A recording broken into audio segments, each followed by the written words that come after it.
नवाबों का शहर लखनऊ और लखनऊ के पोश इलाके अब साइबर अपराधियों के नए गढ़ बनते जा रहे हैं। लखनऊ के सबसे वीआईपी और रिहायशी अपार्टमेंट ओमैक्स रेजिडेंसी में आधी रात को जब पुलिस और क्राइम ब्रांच ने धावा बोला तो एक बड़े इंटरनेशनल सिंडिकेट का भंडाफोड़ हो गया।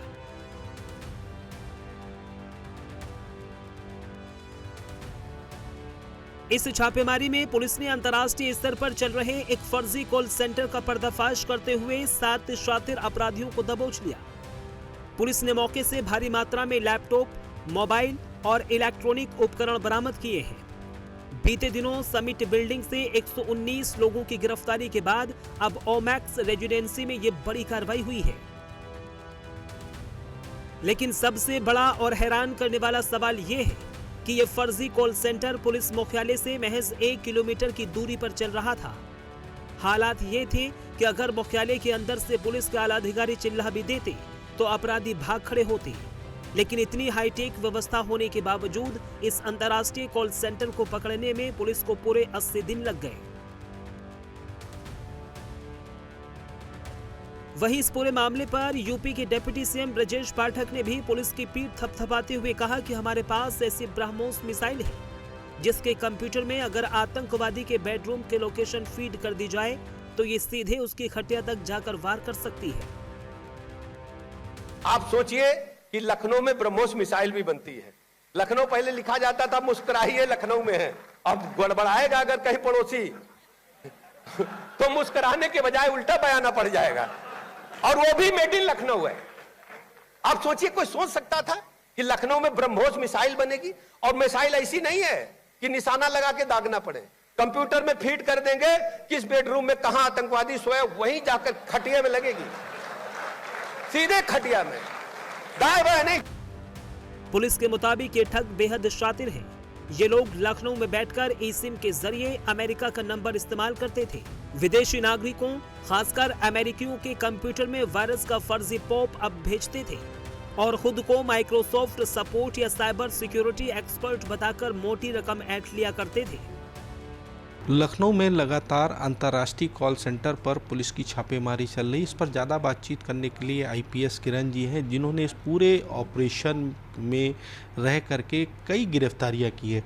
सबसे पहले समिट बिल्डिंग से 119 गिरफ्तारियां की गई और अब सुशांत गोल्ड सिटी के एक फ्लैट से करीब 7 लोगों की गिरफ्तारियां की गई है।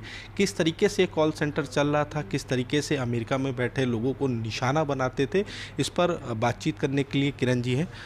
मैम, ये कैसे गिरफ्तारियां की गई? सबसे पहले 119 गिरफ्तारी, अब 7 गिरफ्तारी, कैसे क्या रणनीति आप लोगों ने बनाई?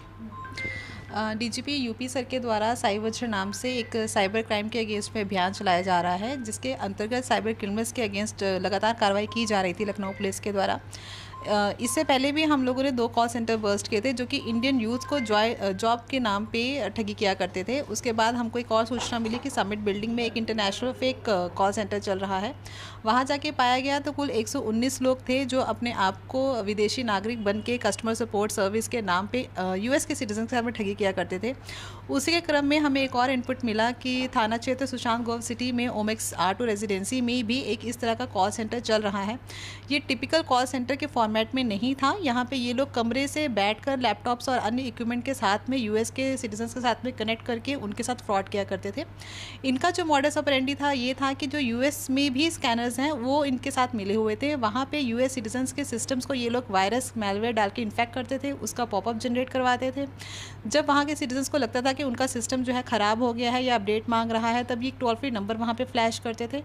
वो टोल फ्री नंबर पे कॉल करने के बाद वो कॉल इनके पास जो था आईबीएम डायलर के थ्रू कनेक्ट होता था और ये लोग अपने आप को माइक्रोसॉफ्ट का रिप्रेजेंटेटिव बता के उनसे बात करते थे। हवाला के थ्रू पैसा आता था और इतना बड़ा एक नेक्सस लखनऊ के अंदर चल रहा था। 119 गिरफ्तारी, फिर 7 गिरफ्तारी। लोकल पुलिस का इसके बारे में कोई जानकारी नहीं? जैसे कि जो हमने पहला कॉल सेंटर बर्स्ट किया था समिट बिल्डिंग वाला, वहाँ पे ये देखने में आया कि वो लोग एक इस्टेब्लिश्ड कॉल सेंटर की तरह पे काम कर रहे थे ताकि उनके ऊपर डाउट ना हो सके। जो वहाँ पे लोग थे वो भी अन्य राज्यों से थे, जैसे कि कोलकाता से थे, नॉर्थ ईस्ट से थे, गुजरात से थे, महाराष्ट्र से थे। तो लोकल पुलिस को भी ये लगता था कि वो शायद टूरिस्ट होंगे या वहाँ पे काम करने के लिए ऐसे नहीं आए, फ्रॉडलेट नहीं होंगे। और समिट बिल्डिंग में यूथ की मूवमेंट भी रहती है, तो इन लोगों ने उस चीज़ का भी एक फ़ायदा उठाया। और जो दूसरा ग्रुप है वो रेजिडेंशियल सोसाइटी में है, चूँकि आजकल रेजिडेंशियल फ्लैट ज़्यादातर जो है रेंट आउट हो जाते हैं, तो उसी का ये लोग फ़ायदा उठाते थे। 1-2 महीने के लिए रहते थे और वो चले जाते थे और इसी में ही ये काम करते थे।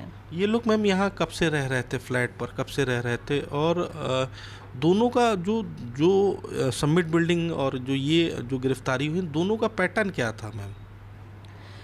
ये लोग जो है 1-2 महीने से ही यहाँ पे रह रहे थे, लेकिन हमें यहाँ पे रेंटल एग्रीमेंट मिला पुनीत वर्मा के नाम पे, जो 1 साल का था इनका। और जो समिट बिल्डिंग का था उसका भी ऐसे ही था कि जो ओरिजिनल ओनर है वो कहीं और है और रेंटल एग्रीमेंट जो है इन्होंने अपने नाम से करवा रखा है। बहुत बहुत धन्यवाद। ये थी IPS किरण जी, जिनका कहना है कि इस तरीके के जो भी अंतर्राष्ट्रीय स्तर पर कॉल सेंटर चल रहे हैं, अगर इनके पास जानकारी आती है तो उस पर भी कड़ी से कड़ी कार्रवाई की जाएगी। लखनऊ से आशीष कुमार वर्मा, प्राइम न्यूज़।